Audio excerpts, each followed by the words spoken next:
Živio! Ciao, kako si? Dobro, hvala. Ecco il libro di cui ti parlava a scuola. Ma di che cosa parla più precisamente?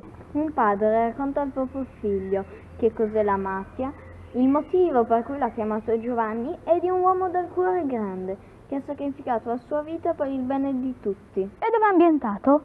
A Palermo, in Sicilia. Forte! Ma dove l'hai preso?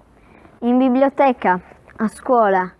Riflettevo, è un libro molto istruttivo di fatti realmente accaduti, raccontati in modo semplice e coinvolgente. L'ingiustizia, la mafia, la legge del più forte, le trovi dappertutto, anche a scuola.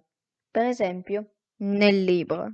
Simone è stato spinto dalle scale della scuola, non si sa da chi, tutti i compagni tacevano per paura. E quella volta che Simone ha dovuto dare a Tonio tutti i soldi che gli servivano per prendere le figurine e zitto. Addirittura al papà di Giovanni hanno dato fuoco al negozio di giocattoli.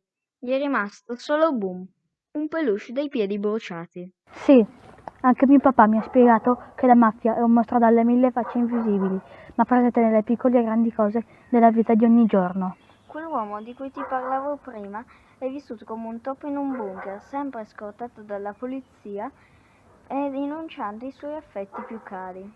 Ma di chi si tratta? Di Giovanni Falcone, un magistrato che con la sua squadra ha lavorato sodo per combattere la mafia. Guarda, leggi qui. Gli uomini passano, le idee restano e continuano a camminare sulle gambe di altri uomini. Oggi, ieri, sempre. Danes, uccirai, vedno.